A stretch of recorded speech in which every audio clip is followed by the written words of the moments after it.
planning on seeing today and what can you tell me about them?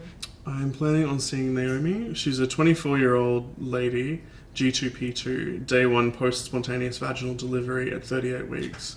She's delivered a baby boy who weighed 4.02 kilos and sustained a first-degree tear during her delivery that didn't need sutures. The doctor's note said the tear did not extend into the perineal muscles, which is why they decided not to suture. She also had a postpartum hemorrhage with an estimated blood loss of 700 millilitres. Her HB is 88 today, and they're not planning to give her a blood transfusion. Her second stage of labour was 10 minutes, and she didn't require an instrumental delivery, such as a vacuum or forceps. She is multiparous, but usually greater risk for pelvic floor dysfunction is having 4 children or more. So her main risk factor for pelvic floor dysfunction is that her baby's birth weight was over 4 kilos. She did have gestational diabetes, which could be why she had a higher birth weight. She also has iron deficient anemia, and is planned for an iron transfusion this afternoon. I checked with the nursing staff, and they reported they're planning on giving this to her around lunchtime. Okay, is there anything else you can tell me about Naomi? Yes. So she's currently on paracetamol and is also written up for oxycodone, which is both pain reliefs. Oxycodone is much stronger, and she hasn't needed this. She's also taking regular metformin, which is a diabetes medication, to help with liver glucose production and improve the use of the glucose. Yes. Also during her labour, she used nitric oxide and an epidural for analgesia and had Syntocinon? Yes, that's the one. I didn't know what it was, but I looked it up. It's a synthetic oxycodone that helps with uterus contractions in labour. Okay, good. So what's your plan for today? Well, I do want to check how she's feeling. Any dizziness or nausea given the blood loss. I also want to ask if she had any pins and needles, numbness or heaviness or weakness in her legs since the epidural, and if she's been out of bed yet. I also want to check if she had any low back pain or pelvic girdle pain during the pregnancy or previously, and ask about any pelvic floor dysfunction. Is she having any urinary incontinence when she coughs, sneezes, laughs, or when she exercises? If she's having any difficulty with controlling wind or her bowels, or if she has had any constipation. Also, if she was rushing to the toilet or worried that she won't make it on time, or if she'd been feeling of heaviness or discomfort or pressure around the vagina or front passage. I want to check if any of this occurred prior to her pregnancy too. I also want to ask about her social circumstances, so support at home, and what she's also wanting to get back to, such as exercise or work. Yes. Then I would like to go through all the information in the postnatal handout. What pelvic floor muscles are, teach the pelvic floor exercises, and assess via transverse abdominis, TRA, and assess rectus diastasis, and give education about recovery after pregnancy and labour, healthy bladder and bowel habits, posture, restrictions with activity at home, and returning to exercise. Okay, so when do you want to go see Naomi? Well, visiting hours are in an hour. She's not having the iron transfusion until the middle of the day, and there are no other education classes happening now. So I thought now might be a good idea. Yeah, I think that's a really good idea. Let's go see her. Okay. Hi, Naomi. My name's Ryan, and I'm a physiotherapy student, and this is my educator, Julie. Hi, Naomi. Hi. Congratulations on the birth of your baby boy. May I ask, have you picked a name? Yeah, we've decided on Oliver. It's a really nice name. Naomi, we were hoping to come and see you today to give you some information about your recovery after your delivery and pregnancy, particularly about your pelvic floor. Would that be okay? Yeah, that would be really great. I used to run lots before I had my first son, and once I got back into it, I found I was leaking quite a bit. I even looked up how to do Kegel exercises, and I've been squeezing those muscles, but it didn't really help. Okay, what we'll go through today is how to correctly contract your pelvic floor muscles, which is similar to doing your Kegel exercises. And what I go through with you today is also in this handout, so we don't expect you to remember everything. How are you feeling today? Not too bad. A little bit tender, and I'm just exhausted. That's understandable. Where are you feeling tender? Just a little bit sore around the vagina. That's very normal after delivery. Have you been up and out of bed? Yeah, I've been up and had a shower this morning. Have you had any dizziness or nausea? No, nothing like that. What about any pins and needles or numbness in your legs or any weakness? No, my legs have been fine. And no headaches? No. I just ask these questions because those are some of the common side effects from an epidural, but it's really good that you're not experiencing any of those symptoms. So to help with your recovery, your first few days, you want to avoid standing or sitting for a long time, and you want to have regular rests lying down flat or on your side. This is so you can reduce pressure on your muscles and help with reducing swelling in the area. You can also use ice packs if you want to. Oh yeah, the nursing staff gave me some last night and this morning. Oh, that's great. So that can help with also reducing swelling around the vagina and perineum, and also can help with pain if you have any. But you want to make sure that you have the ice wrapped in a damp cloth and not just applied directly to the skin. To help with reducing pressure around the perineum and vagina, you can also support with your hands around the vagina when you cough, sneeze, or laugh. Another way you can help your recovery is to use your pelvic floor muscles for support. Did you ever notice during this pregnancy or before if you leak with anything else, like coughing, sneezing, laughing, or maybe rushing to the toilet and worried that you wouldn't make it? Not rushing normally, maybe towards the end of the pregnancy. I did have some leaking of wee when I coughed or laughed with the pregnancy of my first son, Liam. That started to get better, but then when I fell pregnant again, it started again. But that is normal, isn't it? It is common, but it's not normal to leak urine. That's a sign that your pelvic floor muscles are not working as well as they should.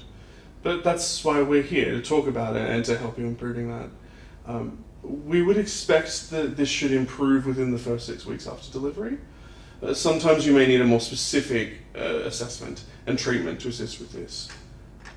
What about any passing wind when you don't mean to? No, nothing like that. And have you had any difficulty opening your bowels? Not normally, but I haven't yet. Okay, we'll talk about that a bit more shortly. Have you noticed any heaviness or dragging sensation around the urethra or vagina? Not really, no. I did have some back pain, but that has settled now. The doctor said that it may have been where the baby was sitting. All right. So, as you mentioned, you would leak some urine with coughing and laughing with this pregnancy, which happened with the first pregnancy too. And you were also finding it would happen a bit when you were running, which usually would indicate that your pelvic floor muscles were not supporting you. So, I know you mentioned you've done Kegel exercises before. How comfortable do you think you feel with knowing where your pelvic floor muscles are and what they do? Yeah, I think I know. Okay, so just to refresh your memory, this is a model of your pelvis. So this is the pubic symphysis, just this joint in the front here. And these are your SIJs, two big joints at the back of your pelvis. So, and this is where your tail and your tailbone, your spine sit, okay? So these muscles in here, these are your pelvic floor muscles. And so they attach at the front and then through the side and then just around the back, near the tailbone, just here. So this whole group of muscles is your pelvic floor. So they support these joints and they sit on either side of the urethra and the vagina and the back passage. And they can help with control for your bladder and bowels and help support your pelvic organs. They also work with your deep abdominal muscles to support your pelvis and back. So we want to be able to help your pelvic floor and abdominal muscles to recover from carrying the baby and during your delivery. These muscles have been through a lot of stress during the pregnancy due to changes with hormones like relaxin that's released during your pregnancy and can soften the muscles so they can stretch more under the pressure from the weight put down on the muscles from the baby, and meaning they have to work even harder to get them to support you. So we'll run through those exercises now. Sorry, I just wonder if it's a bit early to be doing exercises like that so soon, or would it cause some damage? No, starting gentle exercise early is okay to do.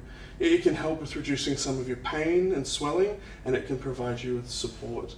Or we can check to make sure that you're working the correct muscles. Ryan, how would you check these muscles? We can we can get a guide by feeling through the side of your deep abdominal muscle. This muscle attaches to your spine and wraps around the front like a corset. And usually when this muscle activates, your pelvic floor muscles will do. Is that okay? Yeah, I'd like to make sure I'm doing things right. While we're doing this, we can check for a separation from abdominal muscles. This is very common. As the baby grows, this can put a stretch on the abdominal muscles and where they attach together. Great. What I'll get you to do is to lie down flat. Okay, before you do that, I'm going to run through the best way to get in and out of lying to reduce strain on your abdominal muscles and pelvic floor. It's best to roll through your sides to get in and out of bed, and even when you're trying to lie down flat, once the head of the bed is down. Okay? So like that? Yeah, like that. That's good. And just Okay, now what I would like to do is check for any separation of your abdominal muscles. Is it okay if I get you to lift your shirt up to sort of just above your belly button? Sure. Okay, can I get you to just bend your knees a little bit for me? Sure. Yeah. And can I get you to just roll down the waistband of your pants just a little? Okay, that's fine. Thank you. Perfect. Okay. So, can I get you to lift your head and shoulder blades off the bed? Sure. Okay, and relax. Okay, and lift your head and shoulder blades one more time for me. Okay, and relax. Okay. No, that's no, that felt good. No separation that I could feel, and I couldn't see any coning or bulging, which also indicates no separation. Okay, and to check your pelvic floor muscles, what I'd like to do is feel near the bony point on your hip. Is it okay if I get you to sort of just push your the waistband of your pants a little further down for me? Yeah, sure. Yep. Okay, that's perfect. Okay. Okay, and what I'd like you to do is show me how you practiced your pelvic floor exercises before. Yeah, so Yep. just like this. Okay. I want you to try to see if you can do that a bit more gently. You're using a lot of your abdominal muscles and holding your breath. What I want you to do is try to close around the vagina and lift it up, and make sure you keep breathing normally, okay? Okay. Okay?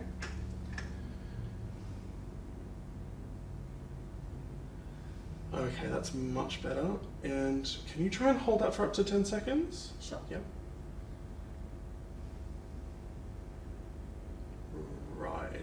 Naomi, I'm going to get you to do that again, and this time, can you tell me what you're feeling when you contract your pelvic floor muscles? Yeah, so so I feel like a lift between my vagina and the back, and then it kind of lets go. Okay. I feel like I can't hold it for very long. Okay. Can you concentrate again, and this time, tell me when you feel it let go. Okay. Yep. Now. Okay. Can you try it again? And try to hold on as long as you can. Sure. Yep. Okay. Your deep abdominal muscles manage to hold for about 6 seconds, and then you begin to hold your breath a bit, which means you're getting tired. But you can feel your pelvic floor muscles let go after about 3 seconds. Now, let's see how many you can do, okay? Sure. Okay. Yep. Okay. So to begin with, I want you to try to practice holding for 3 seconds for 4 in a row, which is when you're starting to fatigue at the moment, and try to gradually increase this. I would try to do this approximately 3 times a day. A good way to help with remembering to do this can be with feeding.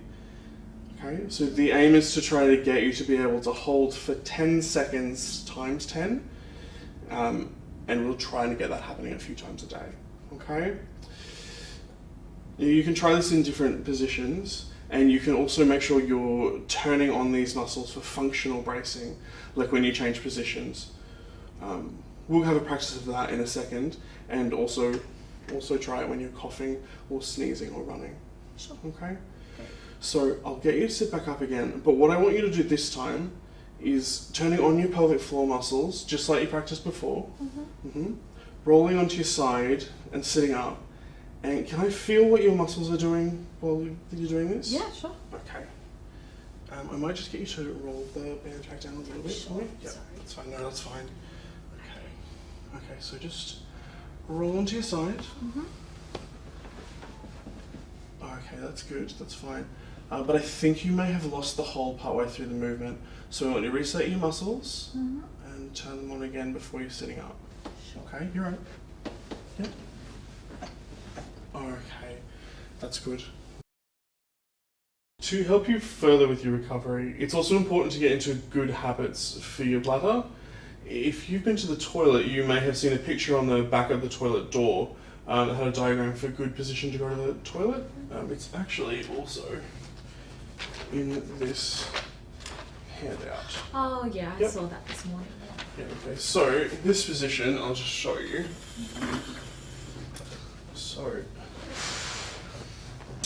So this position, like this. So you want your knees higher than your hips. You want your back nice and straight. You can lean forward, and that will help relax your tummy. Okay. Footstool might also be helpful to help you relax, and it'll help you keep your feet flat as well. Sure. It also providing support for the perineum. It can also support around the tear. Okay. It's also important to stay hydrated and to keep your stool soft. So this is even more important because you've been written up to have some strong pain relief, and will have had an iron infusion as well. Okay. Do you mind if I ask, are you breastfeeding? Yes, we're trying. We're just trying to find the best position for him to attach. Okay, so you want to try to aim to drink around 2 litres of water or fluid each day, but possibly more, potentially an extra 0.5 to 1 litre when you're breastfeeding Oliver, as he's going to be taking some of your hydration too. And you want to try to keep up your fibre. That's usually trying to have your 2 serves of fruit and your 5 serves of veggies per day. In case you do have some problems with constipation, it is worthwhile asking your doctor before you go home what they recommend as a suitable stool softener or a laxative, if you need to. I'll definitely ask. Okay. What sort of position are you finding working with feeding? Mostly sitting. I have tried lying down, but it makes him quite difficult to attach. Okay. Well, for feeding, it's also important to make sure that you're comfortable too. You want to try and find a good supportive chair, not one that's really low, or sitting in bed with your legs out straight or crossed in front of you. It's also good to have some cushions or some towels to be able to support your lower back if you need to, and also on your lap to help support him and to be able to bring him closer to you. Okay? As well, you probably need to make sure that your shoulders are nice and back, and try to keep from looking down too much, okay? As it's going to really put some strain on your chest and your shoulders and your neck.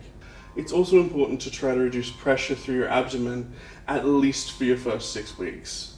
This can be with lifting, pushing, or pulling. So you want to try to avoid lifting anything heavier than your little boy. Now this includes your other son. Does he still like to be picked up? Yeah, he does. Yeah, okay. Well, when possible, it would be a good idea to try reducing this. So only lift and carry him if you absolutely need to.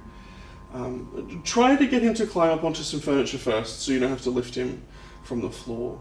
If it's for comfort, you could always get him to crawl up onto a chair or onto the bed beside you.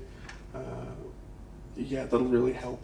You also want to avoid any pushing or pulling activities, like the heavy housework, like sweeping, mopping, vacuuming, or carrying the shopping inside. Oh, well, Tom's going to be home for the first few weeks, and my in-laws live close by. So. Okay. And what about a change table or baby bath? Do you have anything at home to help with that? Yeah, I have a change table and I have one of those little baby baths on wheels, but we thought we might just use the laundry sink to start off with.